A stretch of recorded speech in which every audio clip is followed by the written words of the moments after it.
Bagaimana kabarnya?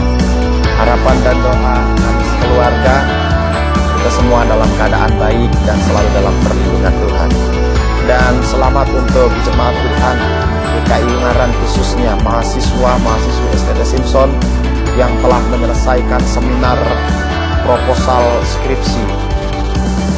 Dan selamat juga untuk mahasiswa yang terus berjuang menyelesaikan skripsi, tesis, dan disertasinya. Kiranya Tuhan Yesus memberkati kita semua dan memberikan kemampuan, hikmat, kesehatan, akal budi di dalam penyelesaian tulisan atau karya ilmiah tersebut. Tuhan Yesus memberkati. Bapak Ibu Saudara, sebelum kita mendengarkan kebenaran firman Tuhan pagi hari ini, mari kita satu dalam doa. Bapa kami yang sorga, kami bersyukur dan terima kasih untuk kebaikan Tuhan, di mana Engkau sudah menolong, menyertai kami dan memberkati kami sepanjang satu minggu ini. Dan tiba saatnya kami akan mendengarkan kebenaran firman-Mu. Tuhan, kiranya Engkau tolong memberkati kami, memimpin kami Tuhan, memberikan kami pengertian, pemahaman yang baik tentang kebenaran firman-Mu. Biarlah kebenaran firman-Mu ini menguatkan iman kami, menyegarkan iman kami, memberikan semangat kepada kami di dalam kami melayani Tuhan. Terima kasih ya Tuhan Yesus Kristus. Kami sudah berdoa dan mengucap syukur dan siap untuk mendengarkan firman-Mu. Amin.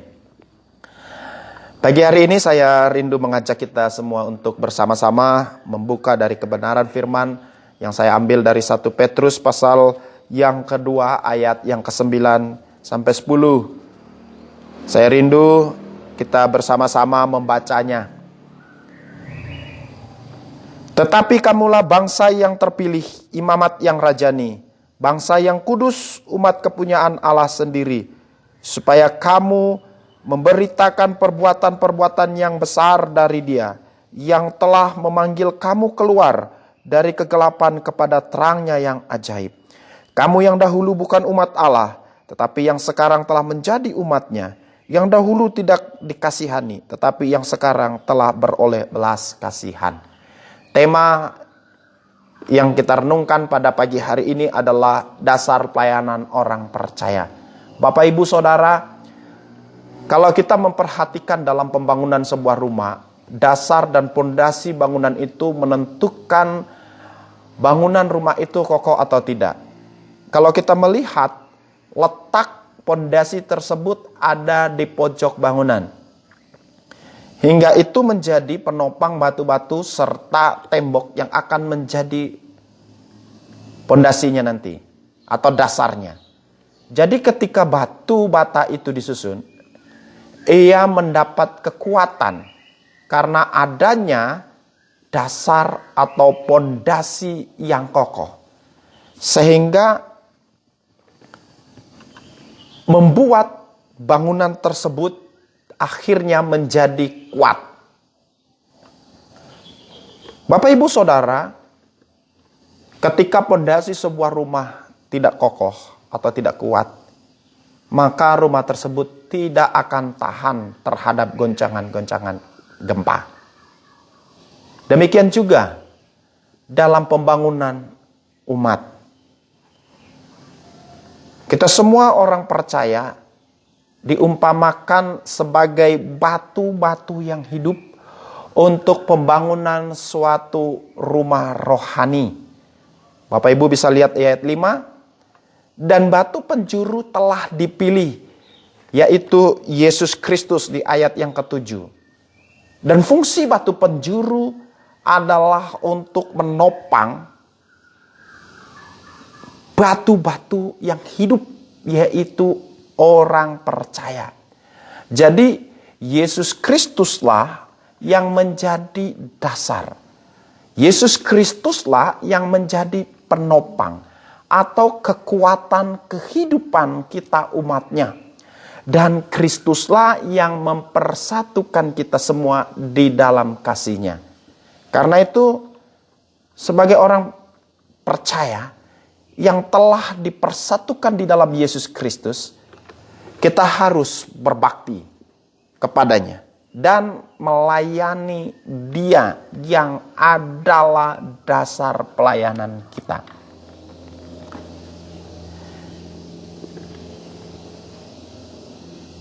Menjadi perenungan kita adalah mengapa orang percaya harus melayani Yesus Kristus. Ini perlu kita mengetahui. Dalam ayat yang telah kita baca ini, kita akan melihat ada beberapa alasan yang kuat mengapa orang percaya, mengapa kita harus melayani Yesus Kristus. Alasan yang pertama, Bapak Ibu bisa melihat di dalam ayat yang ke-9a. Tetapi kamulah bangsa yang terpilih, imamat yang rajani, bangsa yang kudus, umat kepunyaan Allah sendiri. Alasan yang pertama karena kita mempunyai gelar. Berbicara tentang gelar, tentu kita banyak mengenal dan mengerti banyaknya gelar-gelar yang disandang seseorang. Dan diharapkan melalui gelar yang disandang, orang tersebut memiliki keahlian atau kemampuan sesuai dengan gelar yang disandangnya. Demikian pula kita, Bapak Ibu Saudara, sebagai orang percaya, Allah telah memberikan gelar-gelar kepada kita semua. Ini perlu kita mengetahui, supaya kita semangat dalam melayani Tuhan. Bapak Ibu Saudara, sebutan yang terhormat dalam bagian ini yang kita baca, sebenarnya dulunya diberikan kepada bangsa Israel. Dapat kita melihat di dalam Keluaran, Bapak Ibu bisa melihat di sana, memperhatikan di dalam Keluaran pasal 19 ayat 6. Kamu akan menjadi bagiku kerajaan, imam, dan bangsa yang kudus. Inilah semuanya firman yang harus kau katakan kepada orang Israel. Dan Bapak Ibu bisa melihat juga di dalam Ulangan. Ulangan pasal 7 ayat 6. Dikatakan, sebab engkaulah umat yang kudus bagi Tuhan Allahmu. Engkaulah yang dipilih oleh Tuhan Allahmu dari segala bangsa di atas muka bumi untuk menjadi umat kesayangannya. Kini sebutan tersebut diberikan kepada gereja atau orang percaya kepada Yesus Kristus. Luar biasa Bapak Ibu Saudara. Apa gelar yang diberikan Allah kepada kita orang percaya? Ayat 9 dimulai dengan kata tetapi. Ini berarti bahwa gelar-gelar yang diberikan kepada orang percaya bertentangan dengan hal-hal yang disebut di dalam ayat sebelumnya, ayat 8. Mereka tersandung padanya karena mereka tidak taat kepada firman Allah. Dan untuk itu mereka juga telah disediakan. Ayat ini menunjukkan kepada mereka yang tidak percaya dan tidak taat kepada firman Allah. Jadi gelar-gelar ini hanya dikhususkan bagi kita yang percaya kepada Yesus Kristus. Gelar yang pertama kita bisa melihat, kamulah bangsa yang terpilih. Ini artinya bangsa yang dipanggil Allah sendiri untuk keluar dari kegelapan masuk ke dalam terangnya. Dengan kata lain, pada waktu Allah memanggil, ini karena kehendaknya sendiri, inisiatifnya sendiri, bukan ada pengaruh dari luar, termasuk kehendak kita sendiri. Tidak ada. Panggilan ini berdasarkan kedaulatannya yang maha kudus, yang maha kuasa. Jadi bangsa yang terpilih ini sama seperti kita, orang yang berdosa, dipanggil Allah sendiri untuk keluar dari kegelapan, masuk dalam terangnya. Yang kedua, kata imamat yang rajani. Pada masa perjanjian lama yang dapat menjadi imam hanyalah keturunan suku Lewi. Dan tugas mereka mempersembahkan hewan yang dikurbankan bagi Allah. Dan menyampaikan pergumulan umat kepada Allah. Tetapi pada masa sesudah Yesus Kristus atau masa kini, Tuhan telah memberi kesempatan kepada semua orang percaya menjadi imam. Ini artinya kita diharapkan mempersembahkan diri kita sendiri sebagai persembahan yang hidup, yang kudus kepada Allah. Roma pasal 12 ayat 1 dan 2. Persembahan rohani. 1 Petrus pasal 2 ayat yang kelima. Nyanyian syukur. Ibrani pasal 13 ayat 15. Itulah yang dipersembahkan kepada Allah. Bapak Ibu Saudara, Yesus sekarang adalah imam agung yang terus menjadi imam bagi kita di hadapan Allah.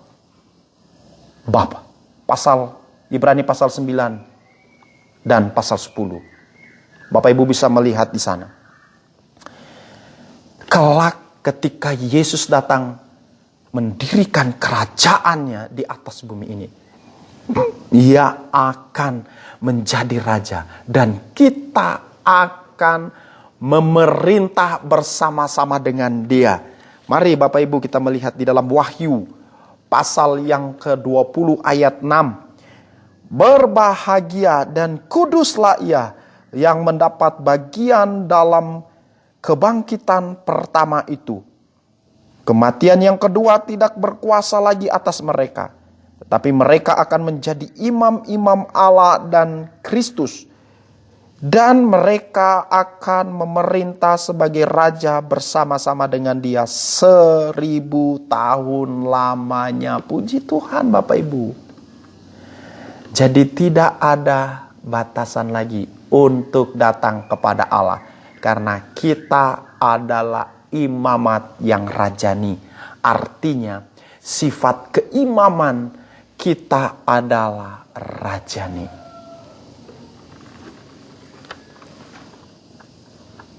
Gelar-gelar yang ketiga. Perhatikan kata bangsa yang kudus. Bapak Ibu Saudara, gelar ini memang ditujukan pada mulanya kepada bangsa Israel. Kata kudus atau hagios ini artinya dipisahkan atau dikhususkan bagi Allah. Jadi sebagaimana bangsa Israel pada zaman dahulu dikhususkan bagi Allah, demikian juga saat ini. Setiap orang percaya hidupnya dikhususkan hanya bagi Allah. Hidupnya hanya untuk melakukan kehendak Allah sesuai dengan kemuliaannya. Keempat, Bapak Ibu Saudara, umat kepunyaan Allah sendiri. Kata umat ini memang ditunjukkan pada perjanjian lama kepada bangsa Israel. Dan sedangkan di dalam perjanjian baru yang disebut dengan umat Allah adalah orang yang percaya kepada Tuhan Yesus Kristus. Ini berarti bahwa orang percaya itu milik Allah sendiri. Orang percaya bukan milik iblis dan bukan milik dirinya sendiri, tetapi milik Allah dan akan digunakan untuk kepentingan Allah. Kita harus tahu itu. Bapak Ibu Saudara, perlu kita mengetahui bahwa dalam pandangan Allah, saya dan saudara adalah orang-orang yang sangat istimewa. Karena kita sangat berharga dan karena kita adalah milik Allah sendiri. Karena itu, coba kita merenungkan atau menilai diri kita masing-masing. Dari sebutan gelar-gelar yang diberikan Allah kepada kita semua. Sudahkah saya dan saudara hidup sesuai dengan gelar-gelar yang diberikan Allah kepada kita? Coba pikirkan, tindakan apa yang harus saya dan saudara lakukan sesuai dengan gelar tersebut.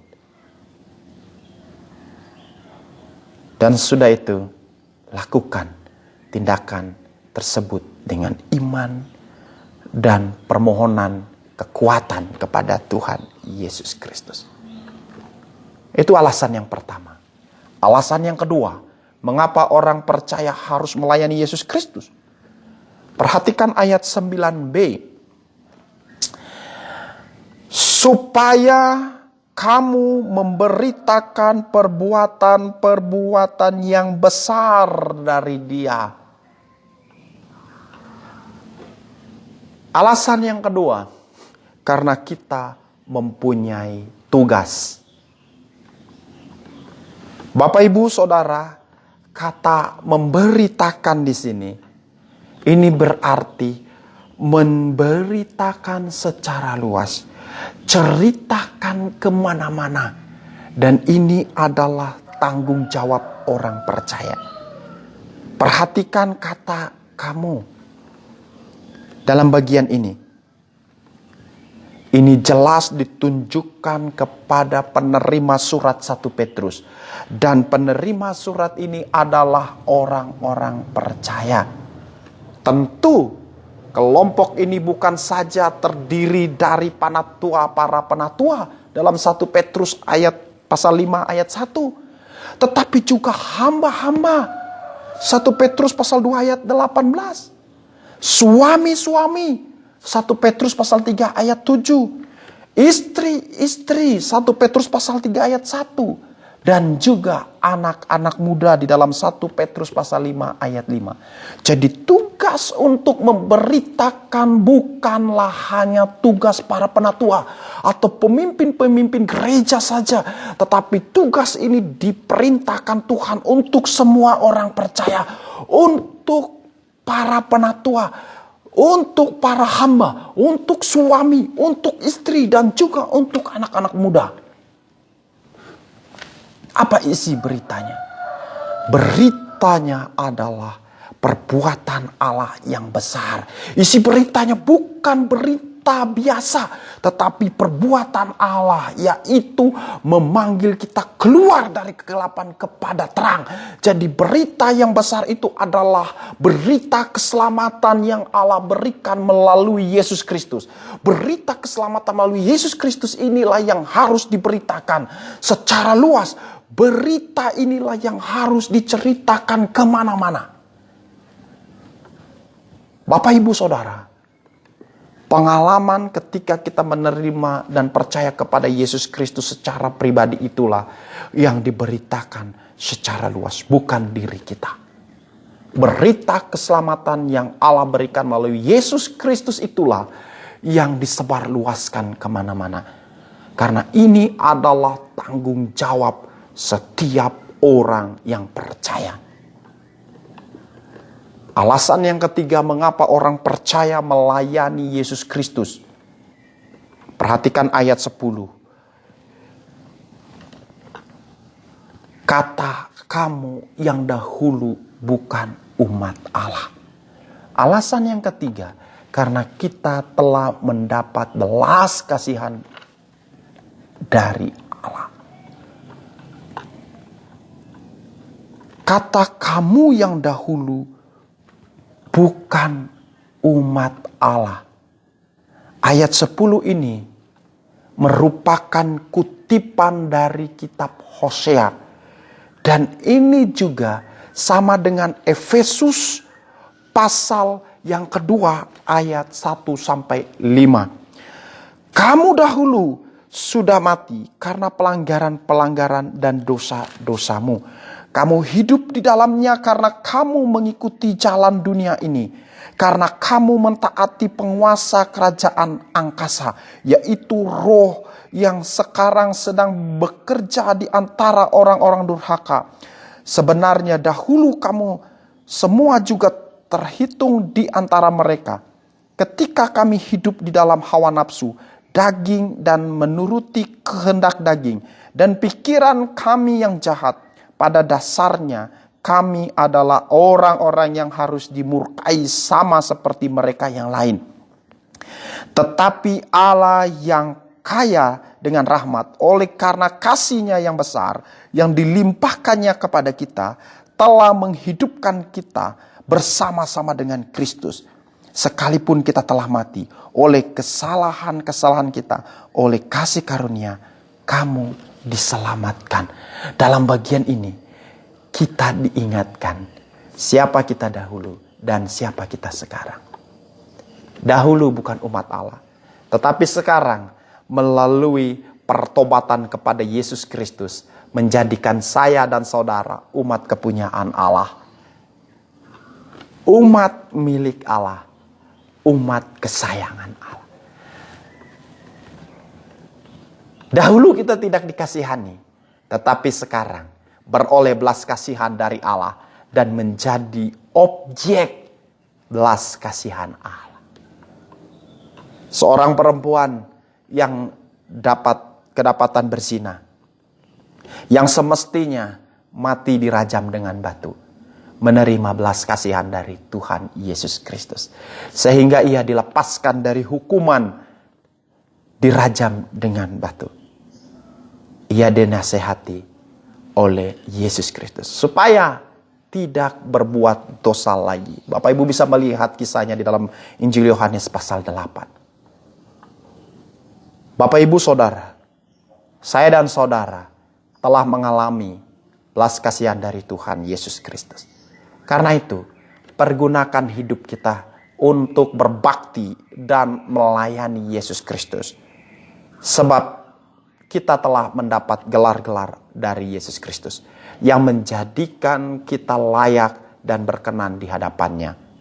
Kita mempunyai tugas dari Tuhan Yesus Kristus, yaitu mengabarkan berita yang besar dari Allah, yaitu keselamatan yang dikerjakan Allah melalui Yesus Kristus. Kita mendapat belas kasihan dari Allah yang menjadikan kita umat Allah serta menjadi objek belas kasihan Allah. Jadi Bapak Ibu Saudara yang dikasihi dalam Tuhan kita Yesus Kristus, kiranya melalui firman Tuhan pagi hari ini menyegarkan, mengingatkan kita kembali tanggung jawab kita dan siapa diri kita. Tetap handalkan Tuhan, tetap melayani Tuhan, dan terus beritakan kabar yang besar dari Allah ini. Kita berdoa. Kami bersyukur dan terima kasih untuk kebenaran firman-Mu Tuhan.